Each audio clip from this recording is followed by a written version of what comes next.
Hello everyone, this is me Neha Manchi and you watching अन नहीं Unacademy का आदत अब छोड़ना पड़ेगा। I am not on Unacademy, this is knowledge tweets. Okay, तो the date is 15th of January और हम लोग करने वाले हैं 8 बजे। आई हैड टोल्ड यू कि करंट अफेयर्स होगा, बट वहाँ पे यूट्यूब पे कुछ टेक्निकलिटीज आ गई थी जिसकी वजह से क्लास नहीं स्टार्ट हुआ पाया था। बट ठीक है, यहाँ पे हम लोग जूम पे क्लास कर लेंगे और इम्पोर्टेंट जो भी है आई थिंक, हाँ ठीक है, तो यहाँ पे हम लोग क्लास कर लेंगे और इसको हम यूट्यूब पर डाल देंगे। तो देख लेंगे फिर क्या इश्यूज आ रहा है, क्यों ऐसे हो रहा है। चलिए फिर स्टार्ट करते हैं जल्दी से हम लोग आज का जो लेसन है और आज जो इम्पोर्टेंट पॉइंट्स हैं क्या हम लोग डील करने वाले हैं, ये सब सारा कुछ।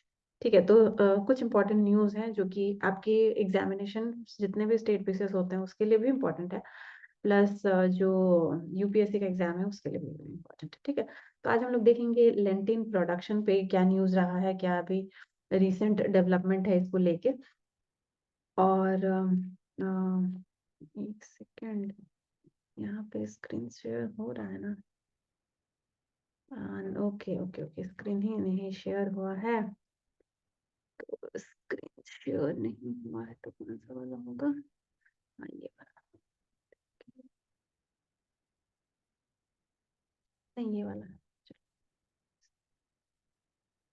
अब आ गया, सॉरी। चलो, तो हम लोग जो भी न्यूज़ है आज ये डिस्कस कर लेंगे। तो सबसे पहला जो न्यूज़ है वो लेंटिन प्रोडक्शन पे देखेंगे हम लोग। दाल, मसूर दाल की जो प्रोडक्शन है उससे क्या रिलेटेड न्यूज़ है, क्यों आ गया है ये न्यूज़ में, ये हम लोग देखेंगे। 30 मीटर टेलीस्कोप के बारे में देखेंगे हम लोग, क्या न्यूज़ है। उसके बाद ग्लोबल रिस्क रिपोर्ट, ठीक है, इसमें क्या प्रेजेंट जो रिपोर्टिंग की गई है क्या सब रिपोर्ट किया गया। Similarly world employment and social outlook 2024 में क्या रिपोर्ट किया गया है ये भी देखेंगे। तोबा पीर को as a model village adopt किया गया है आर्मी, इंडियन आर्मी के द्वारा। तो ये क्या होता है, किस स्कीम के तहत, और क्या होगा अगर उसको हम मॉडल इन विलेज अगर मान लिए हैं तो इसमें क्या चेंजेस होगा, ये सब चीज हम लोग देखेंगे। प्लस लास्ट में हम लोग देखेंगे ई बस सेवा जो है, प्रधानमंत्री ई बस सेवा, ये क्या स्कीम है और कैसे लागू किया जाएगा। ठीक है, तो चलिए स्टार्ट करते हैं आज का जो इम्पोर्टेंट न्यूज है। तो सबसे पहला जो न्यूज है वो है लेंटिन प्रोडक्शन के ऊपर। ओके, तो ये क्या होता है, ये होता है बेसिकली मसूर दाल। ठीक है, लाल लाल वाला जो दाल होता है वो मसूर दाल। उसके रिगार्डिंग क्या न्यूज है। तो इंडिया जो है 2023 में लार्जेस्ट प्रोड्यूसर बन गया था लेंटीन का, मसूर दाल का। ठीक है, तो दैट इज द कॉन्टेक्स्ट जिसके वजह से ये न्यूज में आ गया है।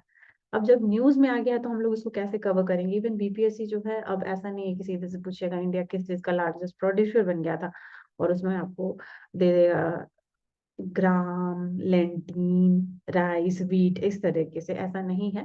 अब बीपीएससी भी ट्रेंड को चेंज कर चुका है। जैसे यूपीएससी क्वेश्चन पे मल्टी स्टेटमेंट बेस्ड क्वेश्चंस आते हैं, वैसे क्वेश्चंस आएंगे। ठीक है, तो चलिए देखते हैं क्या क्या है। तो उसके रिगार्डिंग जब हम लोग देख रहे हैं कि इंडिया जो है वो लार्जेस्ट प्रोड्यूसर बन गया है लेंटिन का या मसूर दाल का, तो उसके साथ साथ हम लोगों को इसका फिर ये फीचर्स भी देखना होगा। ज्योग्राफी हमको क्या बोलता है, कैसे पढ़ना है, इस क्रॉप के बारे में कैसे पढ़ना है।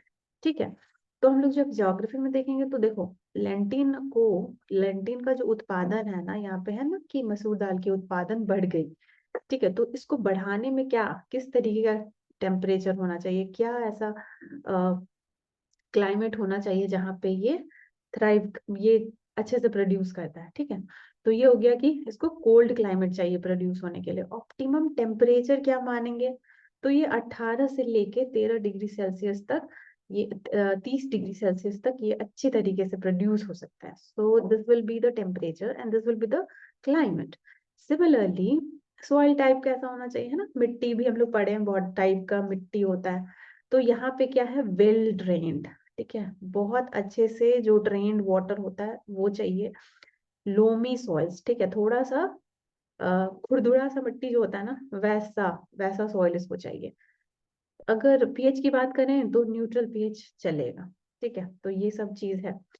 अब हम लोग देखें लेंटिन प्रोडक्शन में, जैसे इंडिया इमर्ज कर रहा है, इंडिया लार्जेस्ट प्रोड्यूसर बन रहा है, तो और कौन कौन सा ऐसा वर्ल्ड के डिफरेंट पार्ट में ऐसे ऐसे कौन से ऐसे कंट्री या फिर कौन सा ऐसा जगह है जहाँ पे मसूर दाल की और प्रोडक्शन होती है, ठीक है। वर्ल्ड, आपको ग्लोबल प्लेयर्स के बारे में पता होना चाहिए। तो यहाँ पे ग्लोबल प्लेयर्स अगर देखें तो ये हैं, यूरोप हो गया, नॉर्थ अफ्रीका हो गया, एशिया हो गया, ठीक है। तो these are your global players. Okay, अगर इंडिया में ही अगर हम बात करें कि मसूर दाल की कहाँ कहाँ पे उत्पादन अच्छी होती है, तो ठीक है, अपना बिहार है। बिहार है तो यूपी रहेगा, है यूपी है तो हरियाणा पंजाब भी आता ही है नाम साथ में, ठीक है। मध्य प्रदेश है तो उसके साथ साथ आएगा छत्तीसगढ़, राजस्थान, ठीक है। तो ये सब आपके वो स्टेट हो गए जहाँ पे हम लोगों को भारी मात्रा में मसूर दाल की प्रोडक्शन की जाती है, ठीक है। तो अब अगर क्वेश्चन अगर आना होगा तो कैसे क्वेश्चन आएगा? क्वेश्चन आ सकता है इस तरीके से कि which of the following statement is correct regarding Lentin production, ठीक है। तो फर्स्ट विल बी कि इंडिया जो है वो लार्जेस्ट प्रोड्यूसर बन गया है लेंटिन प्रोडक्शन में 2022-2023 का रिपोर्ट है ये। और नेक्स्ट आपको दे देगा कि कौन सा क्लाइमेट चाहिए इसको ग्रो करने के लिए, लेंटिन को ग्रो करने के लिए कौन सा टाइप का क्लाइमेट चाहिए, तो कोल्ड या फिर ऑप्टिमम टेम्परेचर क्या होना चाहिए, तो इस तरीके का सॉइल कैसा होना चाहिए, तो वेल ड्रेन्ड होना चाहिए, लोमी सॉइल्स होना चाहिए, ठीक है। तो ये सब आप कनेक्टिव पॉइंट्स भी याद कर लेंगे सो दैट कि ये कहीं से भी गलत नहीं हो, ठीक है। और भी अलग से हम लोग देखेंगे कि ग्लोबल ग्रोवर्स कौन है, इसको ग्रो कौन कौन कर रहा है, तो कनाडा, रसिया, इंडिया, ऑस्ट्रेलिया, टर्की, ठीक है। तो आप इसको एज अ कैसे याद करेंगे, इसको क्रीटा याद कर सकते हो, क्रीटा याद कर सकते हो, ठीक है। क्रीटा मतलब कनाडा, वही यहाँ पे है कनाडा, रसिया, इंडिया, टर्की और ऑस्ट्रेलिया, ठीक है। तो आई थिंक ये वाला न्यूज याद रहेगा। क्या क्या पॉइंट्स याद रखना है? सबसे पहले तो इंडिया जो है वो लार्जेस्ट प्रोड्यूसर बन गया है, ठीक है। इसको कैसा टेम्परेचर चाहिए? कोल्ड चाहिए, कोल्ड क्लाइमेट चाहिए, टेम्परेचर 18 से लेके 30 डिग्री सेल्सियस तक होना चाहिए। इसको कैसा सॉइल चाहिए? तो इसको सॉइल जो है न्यूट्रल पीएच चलेगा, लोमी सॉइल चलेगा, और वेल ड्रेन्ड होना चाहिए। जो सॉइल होगा वो वेल ड्रेन्ड होना चाहिए। तो इतना अगर पॉइंट अगर आपको ध्यान रहेगा तो ये क्वेश्चन को गलत होने की संभावना बहुत कम हो जाएगी। नेक्स्ट न्यूज है जो कि 30 मीटर टेलीस्कोप के ऊपर है, ठीक है। तो अभी क्या हुआ था कि इंडियन डेलीगेशन जो है, इंडियन ऑफिसर्स की जो डेलीगेशन है वो गई, कहाँ पे गई? तो इसका जो लोकेशन है ना, जो 30 मीटर टेलीस्कोप है, इसका जो लोकेशन है वो कहाँ पे है? मोनाकी। मोनाकी क्या है? तो ये इनएक्टिव वोल्केनो है, हवाई आइलैंड, ठीक है, यूएसए। तो यहाँ पे इंडियन टीम गई और वहां पे डेलीगेशन में ये लोग डिस्कस कर रहे थे कि किस तरह से इसका फंक्शनैलिटी को इम्प्रूव करना है, और यही सब जो भी रिगार्डिंग 30 मीटर टेलीस्कोप का जो डेवलपमेंट है उसी को चेकआउट करने के लिए, ठीक है।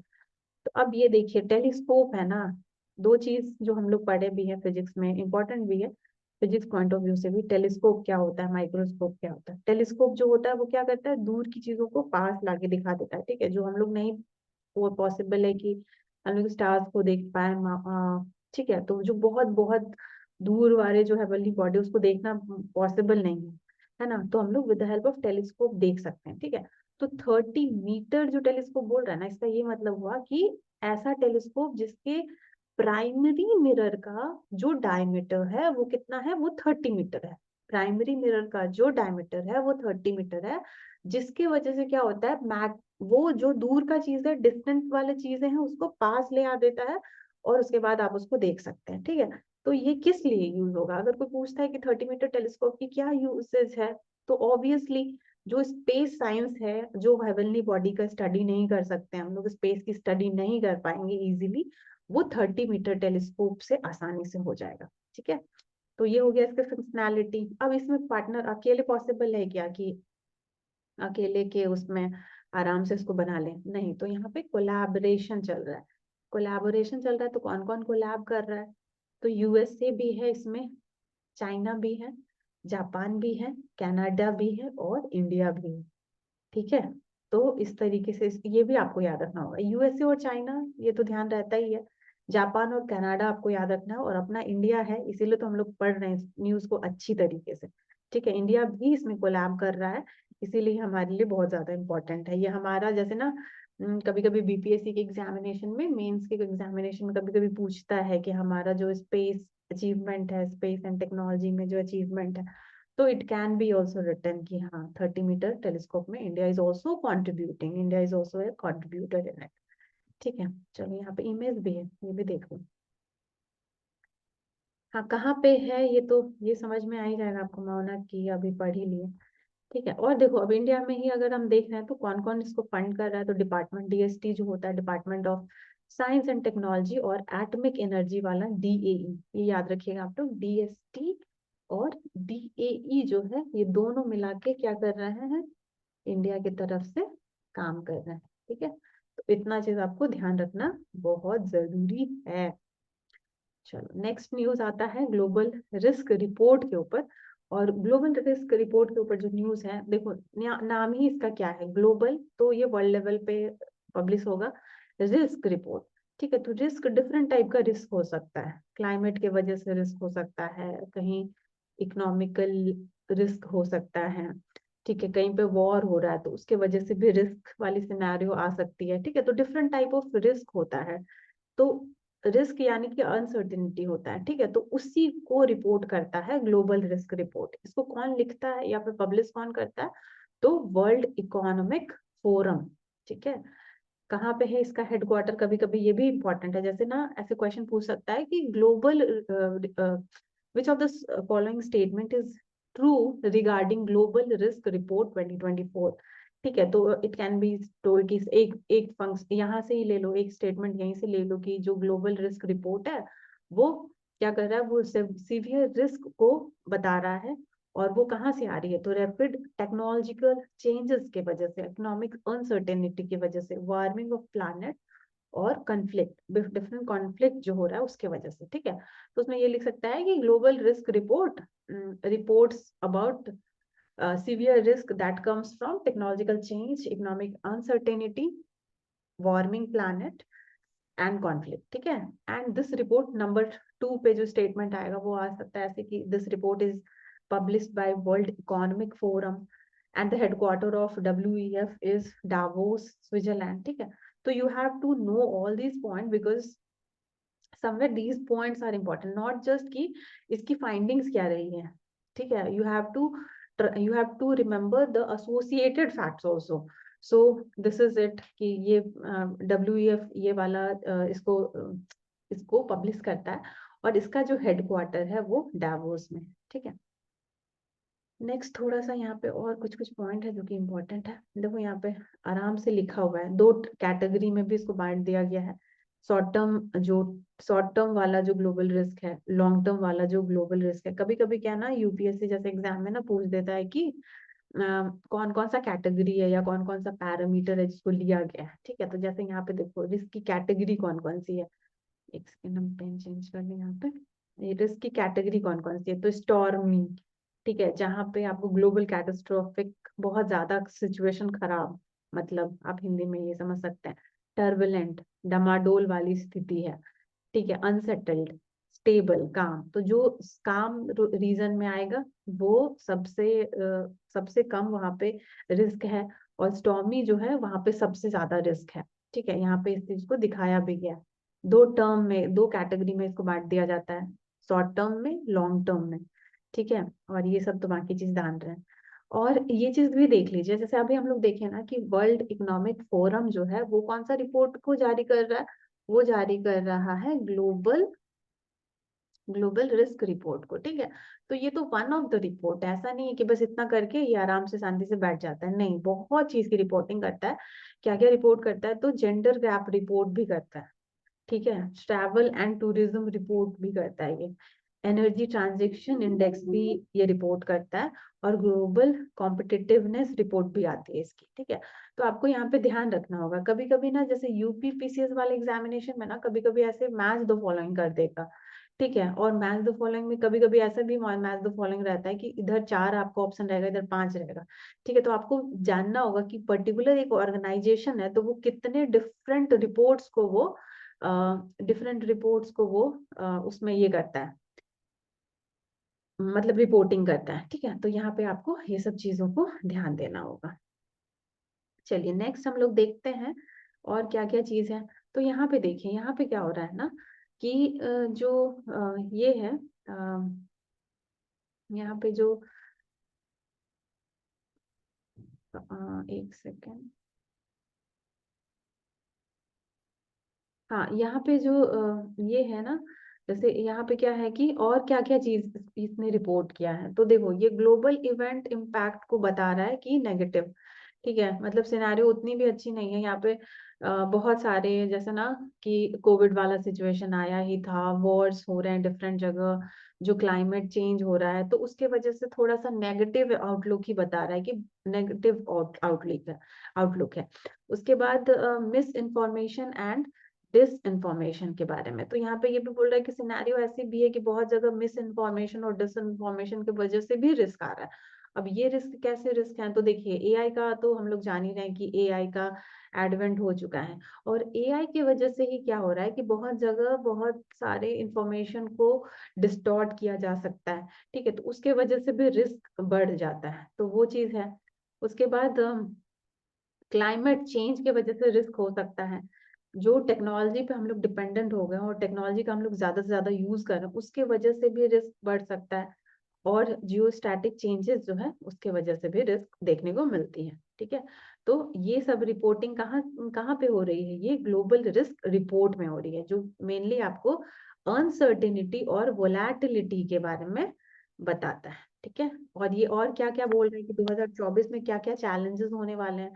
तो इन्फ्लेशन वाली चैलेंजेस देखने को मिल सकता है, कॉस्ट ऑफ लिविंग क्राइसिस जो है वो भी उसके रिगार्डिंग जो चैलेंजेस है वो भी बढ़ सकता है, ठीक है। नेक्स्ट आता है हमारा जो न्यूज है वो है world economic and social outlook report 2024। Okay.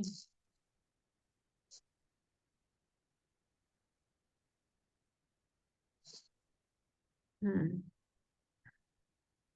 चलिए तो यहाँ पे क्या हो रहा है, यहाँ पे देखिए ये जो वर्ल्ड, देखो यहाँ पे इसका भी नाम क्या है, वर्ल्ड है, तो वर्ल्ड को यहाँ पे वर्ल्ड के बारे में इंफॉर्मेशन रहेगा किसके रिगार्डिंग, तो इकोनॉमिक एंड सोशल आउटलुक को ये बताएगा, ठीक है। तो ये क्या रिवील कर रहा है, एक्चुअली ये क्या रिवील कर रहा है या क्या फोरकास्ट कर रहा है। तो सबसे पहला जो चीज ये बता रहा है वो ये बोल रहा है कि इंक्रीज इन ग्लोबल अनएम्प्लॉयमेंट इन 2024, ठीक है। तो अनएम्प्लॉयमेंट जो बेरोजगारी की जो समस्या है ना, वो ऐसा नहीं है कि सिर्फ इंडिया में बढ़ रहा है, ये पूरा थ्रू आउट ग्लोबल, ठीक है, थ्रू आउट वर्ल्ड ये बढ़ रहा है, ग्लोबल सिनेरियो में ये बढ़ रहा है, ठीक है। जिसके वजह से क्या होगा, लेबर मार्केट में चैलेंजेस आ जाएंगे, है ना, क्योंकि हम तो जान ही रहे हैं ना कि लेबर मार्केट जो है वहां पे बिना, वहां पे एम्प्लॉयमेंट नहीं अगर रहेगा तो वो कैसे होगा, फिर प्रोडक्शन में कैसे, प्रोडक्शन को कैसे हम बढ़ाएंगे अगर मेरे पास लेबर ही नहीं रहेगा, है ना। तो ऐसा है कि चेन स्टार्ट हो जा रहा है।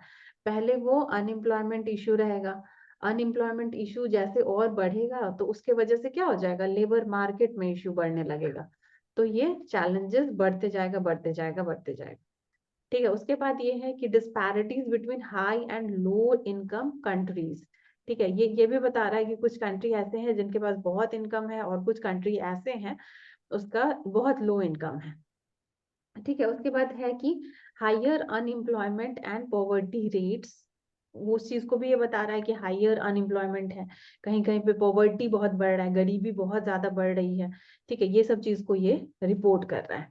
और भी ये क्या कर रहा है, साथ साथ में इनकम इनइक्वालिटी को रिपोर्ट कर रहा है। उसके बाद इम्पैक्ट ऑफ इन्फ्लेशन, इन्फ्लेशन का जो इम्पैक्ट है उसको भी ये रिपोर्ट कर रहा है। तो these are different different parameters जिसको world employment and social outlook report जो है वो रिपोर्ट करता है, ठीक है।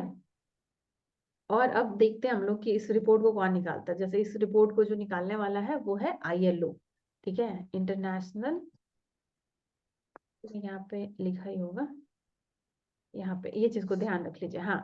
तो ये जो है, ये जो रिपोर्ट निकालना जाता है ये इंटरनेशनल लेबर ऑर्गेनाइजेशन के द्वारा निकाला जाता है, और ये आईएलओ हम इसको शॉर्टकट में बोल रहे थे, ठीक है। इसका हेडक्वार्टर अगर आप देखेंगे तो इसका हेडक्वार्टर हो जाएगा जिनेवा, स्विट्जरलैंड। और इसका फाउंडेशन, डेट ऑफ फाउंडेशन कब है, तो ये है फाउंडेशन का डेट डे है ये, मतलब 1919 में इसको स्टैब्लिश किया गया था। और ये क्यों स्टैब्लिश किया गया था, तो जो भी है ना सोशल जस्टिस को प्रिवेल करना है with the help of universal and lasting peace. ठीक है, तो यहाँ पे यही है कि सोशल जस्टिस बना रहे लेकिन सिचुएशन भी थोड़ा पीसफुल हो, ये नहीं कि उसके वजह से इम्बैलेंस आ जाए। और क्या क्या चीज ये रिपोर्ट किया है, तो ये ग्लोबल लेबर मार्केट में, ग्लोबल लेबर मार्केट में क्या हुआ है कि रिजिलियंस थोड़ा थोड़ा, देखो ऐसा तो है ही कि कोविड के वजह से थोड़ा सिनेरियो चेंज हुआ था, बट ये बोल रहा है कि रिजिलियंट हो गया, ये भी नहीं कि बहुत ज्यादा नुकसान भी नहीं, धीरे धीरे ये चीज, ये जो गैप है उसको कवर कर रहा है। फिर बोल रहा है कि अनएम्प्लॉयमेंट रेट में भी थोड़ा सा इम्प्रूवमेंट देखने को मिला है, जॉब का गैप रेट था उसमें भी इम्प्रूवमेंट देखने को मिला है। 2023 में अगर अनएम्प्लॉयमेंट की बात करते हैं हम लोग वर्ल्ड लेवल पे, तो ये 5.1% पे आ गई थी। ठीक है, और यहाँ पे ये सब इनइक्वालिटी इन इनकम, ये सब तो हम आपको बता ही दिए पहले। तो these are the changes that has been reported by ILO। ठीक है, अब चलो, अब नेक्स्ट आता है हमारा तोपा पीर adopted model village bye army.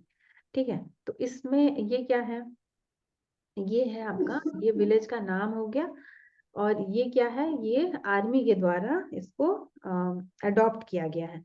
ठीक है, तो हम लोग देखेंगे कि आर्मी क्यों अडॉप्ट कर रहे हैं। ठीक है, आर्मी क्यों जाके किसी विलेज को अडॉप्ट कर रहा है। ठीक है, तो एक स्कीम आई थी, ठीक है, एक स्कीम आई थी सद्भावना स्कीम। ठीक है, लद्दाख में, Ladakh is your union territory. ठीक है, तो एक स्कीम आई थी लद्दाख में ही, और इस स्कीम का नाम है जैसा कि आप यहाँ पे देख रहे हैं, सद्भावना। ठीक है, तो सद्भावना स्कीम जो आई थी वो 2023 में अनाउंसमेंट किया गया था। अराउंड 8.82 करोड़ का खर्चा किया जाएगा लद्दाख में, और इसके वजह से क्या होगा ना, इसके वजह से वहां पे जो ये जो यूनियन टेरिटरी है उसके डेवलपमेंट के लिए खर्चा किया जाएगा। कैसे कैसे करना है, तो वहां पे ह्यूमन रिसोर्स जो है, HR की एक्टिविटी या स्किल डेवलपमेंट को ठीक करने के लिए, या फिर स्पोर्ट को थोड़ा सा रिजुविनेट करने के लिए, वहां पे हेल्थ केयर है, हेल्थ केयर को भी ठीक करना है। फिर नेशनल इंटीग्रेशन, ठीक है, ये यूनियन टेरिटरी है ना, तो नेशनल इंटीग्रेशन भी वहां पे अच्छे से करना है, तो उसमें भी जो खर्चा आएगा वो सब चीज। उसके बाद वहां का जो इंफ्रास्ट्रक्चर है उसको डेवलप करना, उसको डेवलप करना। फिर उसके बाद इकोलॉजी है उसको डेवलप करना, तो ये सब सारा कुछ डेवलप करने के लिए एक स्कीम आया था, सद्भावना स्कीम। ठीक है, तो ये सद्भावना स्कीम के अंडर ही किस चीज की डेवलपमेंट होगी, तो लद्दाख जो यूनियन टेरिटरी है उसका ही उसका ही डेवलपमेंट करना था। ठीक है, तो अब आपको ध्यान रखना है, ये जो टोपा पीर विलेज है, ये क्या है, इसको एज अ मॉडल विलेज किसके द्वारा, इंडियन आर्मी के द्वारा अडॉप्ट किया गया है। ये कहाँ पे है, तो ये लद्दाख में है। और इसको क्यों डेवलप किया जा रहा है, इसको इसलिए डेवलप किया जा रहा है क्योंकि वहां पे सद्भावना स्कीम को लॉन्च करना है, तो उसके अंडर ये चीज को डेवलप किया जा रहा है। ठीक है, तो ये चीज को ध्यान रखिएगा। डिफरेंट चीज वहां पे, डिफरेंट चीजों को, जैसे ऐसे भी तो ये यूनियन टेरिटरी है, जो भी है वहां पे अनडेवलपमेंट, जिस अंडर डेवलपमेंट या डेवलपमेंट नहीं दिख रहा है, तो उस सब चीजों को, सारे कैटेगरी को डेवलप कराने के लिए ये स्कीम है। ठीक है, तो सिमिलरली इसी स्कीम पे क्या होगा कि ये जो विलेज है ना, ये जो दिख रहा है आपको, ये मॉडल विलेज है टोपा पे, तो इसका डेवलपमेंट। ठीक है, नेक्स्ट न्यूज हम लोग चलते हैं, जो कि लास्ट न्यूज है आज का। तो ये न्यूज क्या है, ये है PM ई बस सेवा, ई बस सेवा स्कीम। ठीक है, तो यहाँ पे कुछ ज्यादा नहीं, ज्यादा समझने वाली बात नहीं है, बहुत आसान है। PM प्रधानमंत्री हो जाता है, और प्राइम मिनिस्टर। और ई बस मतलब आप समझ ही गए कि इलेक्ट्रिक बस की बात हो रही है यहाँ पे। ठीक है, ई बस का मतलब ही है कि इलेक्ट्रिक बस की बात हो रही है। अब इलेक्ट्रिक बस की जो बात हो रही है, तो इलेक्ट्रिक बस क्यों चाहिए, अब क्योंकि यहाँ पे गवर्नमेंट का नाम एसोसिएटेड है, तो ये क्या किस लिए होगा इलेक्ट्रिक बस, ऑब्वियसली पब्लिक जो ट्रांसपोर्टेशन है, पब्लिक ट्रांसपोर्टेशन को ट्रांसपोर्टेशन को इनहांस करने के लिए, है ना, पब्लिक जो ट्रांसपोर्टेशन चल रहा है वो उसको इनहांस करने के लिए। तो ज्यादा से ज्यादा क्या किया जाएगा, इलेक्ट्रिक बस को इंक्रीज किया जाएगा पब्लिक ट्रांसपोर्टेशन में। और उससे क्या होगा कि जो भी है, जैसे इलेक्ट्रिक बस क्यों चाहिए, इसलिए चाहिए क्योंकि वो इन्वायरमेंट को बहुत ज्यादा, कौन बदमाशी कर रहा है, अजनीश आप बदमाशी कर रहे हैं, स्क्रीन पे मत गंदा करिए ना। ठीक है, तो यहाँ पे हो जाएगा। अब ये काम कैसे करेगा, तो ये जो पब्लिक प्राइवेट पार्टनरशिप है उसी मॉडल पे ये काम करेगा। ये लगभग अभी से 10 इयर्स तक तो चलना ही चलना है। और इसमें पार्टिसिपेट कौन कौन करेंगे, तो ऑब्वियसली सेंट्रल गवर्नमेंट के साथ स्टेट गवर्नमेंट जो है वो भी पार्टिसिपेट करेगी। तो यहाँ पे बजटरी अमाउंट भी दिया है कि 57,613 करोड़ का ये प्रोजेक्ट है, जिसमें सेंट्रल गवर्नमेंट जो है 20,000 करोड़ कंट्रीब्यूट करेगी, रेस्ट अमाउंट जो है वो स्टेट को ही इम्प्लीमेंट करना है। ठीक है, और यहाँ पे एक कट है, कट आउट भी है जो कि आपको दिखाएगा, ई बस सेवा। ठीक है, यहाँ पे कुछ इसके सेकंड, इसके कुछ पॉइंट्स यहाँ पे भी हैं, जैसे कि ये क्या करेगा, ये स्टेप्स, प्रायोरिटी सीट्स और स्पेस बढ़ाएगा। ठीक है, और ये क्या करेगा, ये बहुत सारा मैकेनिज्म इसमें दिया रहेगा, उसके हिसाब से ये बस सेवा को स्टार्ट करेंगे। यहाँ पे मेन चीजें आप ध्यान रखिए कि यहाँ पे जो बस ऑपरेशन है ना उसको इंक्रीज करना है। लगभग 10,000 इलेक्ट्रिक बस जो है पीपीपी मॉडल पे लॉन्च करने की बात, ऑब्वियसली ये 16 अगस्त 2023 का ही है, जिसको अभी जाके लागू करने की बात आ रही है। ठीक है, तो ये सब चीज जो है, ये सब न्यूज जो था वो इम्पोर्टेंट था। और इससे रिगार्डिंग इसी के रिगार्डिंग एक टेस्ट होने वाला है आप लोगों का। टेस्ट जो होगा वो सैटरडे को होगा, तो प्रिपेयर रहिएगा इसके लिए। और ये वाला जो पीडीएफ है वो हम आप लोगों को ग्रुप में भेज देंगे, और आप लोग इसको पढ़ के रेडी रहिएगा।